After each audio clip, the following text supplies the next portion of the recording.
Diamond city સુરતમાંથી વાલીઓની ઊંઘ ઉડાવી દે તેવો એક અત્યંત ચોંકાવનારો કિસ્સો પ્રકાશમાં આવ્યો છે.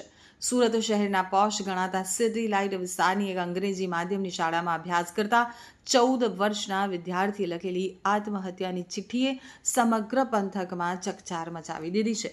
આ માસૂમ બાળકે પોતાની ચિઠ્ઠીમાં શાળાના પ્રિન્સિપાલ અને શિક્ષિકા ઉપર ગંભીર આક્ષેપો કર્યા છે. ઘટનાની મળતી માહિતી અનુસાર સિટી લાઇટની ઇંગ્લિશ મીડિયમ સ્કૂલમાં અભ્યાસ કરતા વિદ્યાર્થીએ ચિઠ્ઠીમાં લખ્યું છે કે પ્રિન્સિપાલ અને ટીચરે મને માર માર્યો છે. હું આત્મહત્યા કરવા જાઉં છું.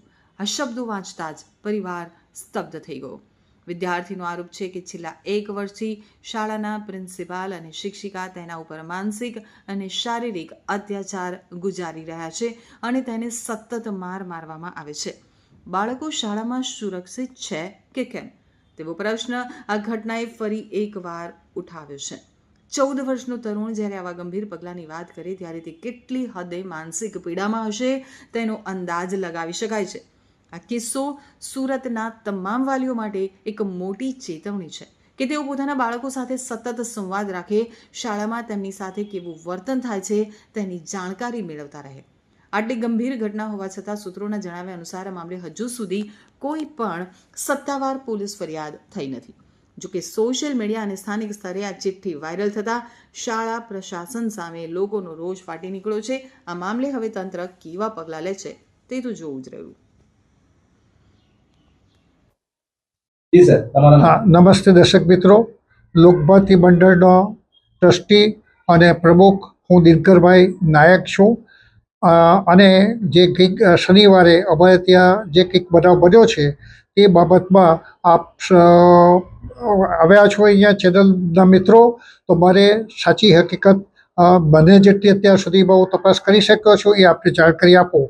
શનિવારે અમારે ત્યાં આ જ જગ્યા ઉપર અમારી મેનેજિંગ કમિટી અને ટ્રસ્ટી મેટરની મિટિંગ ચાલુ હતી અને તે વેળાએ અમને ઉપરથી આચાર્યએ કીધું કે એક વાલી આવ્યા છે કોઈકની સાથે લઈને અને અમારી સાથે બૂમાબૂમ કરીને ઊંચા અવાજે વાત કરે છે, અમારું સાંભળવા માગતા નથી.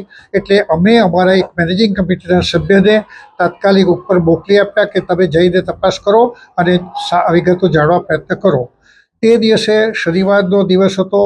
અમારી મિટિંગ લાંબી ચાલુ હતી કારણ કે અમારી 10 વાગે મિટિંગ હતી એટલે 10 વાગે સ્ટાર્ટ થાય ત્યાર પછી અમારે પહેલી ટ્રસ્ટી મંડળ અને પછી અમારી મેનેજિંગ કમિટીની મિટિંગ હતી એટલે અમને ટાઈમ ગયો. એ દરમિયાનમાં શાળા છૂટી જવાથી આચાર્ય અને શિક્ષકો અને વિદ્યાર્થીઓ બધા ચાલી ગયા હતા.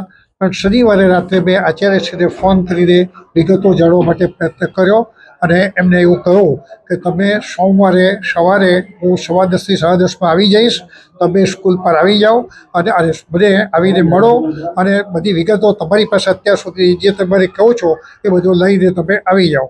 એટલે એ વિદ્યાર્થી છે, કેટલા ધોરણનો વિદ્યાર્થી? ધોરણ 8નો વિદ્યાર્થી. આવું કરવાનું કારણ શું હતું? હા, હવે આ વિદ્યાર્થી વર્ગમાં તે વેળા બી તોફાન કરતો હતો અને 2025માં એમના વાલીને પણ 2-3 વાર બોલાવવામાં આવ્યા હતા. આમ તો પેરેન્ટ્સની સાથે મિટિંગ થાય ત્યારે વાલી ઘણીવાર હાજર રહેતા નહીં હતા પણ એમને સ્પેશિયલી બોલાવવામાં પણ આવ્યા હતા અને વાલીને બી ખબર આપવામાં આવી હતી. એટલે વાલીએ એવું કીધું હતું કે હવે અમારો બીજી વાર આવી ભૂલો નહીં કરશે. એ વિદ્યાર્થીએ પણ નોટ લખી આપી હતી કે ભાઈ હું હવે ફરીથી નહીં કરીશ. હવે જે કોઈક અત્યારે સુસાઇડ નોટની વાત તો ચાલે છે એ અમારે તો સ્વાભાવિક રીતે વાલી લઈ ગયા છે એટલે અમારી પાસે નથી, જોવા નથી આવી.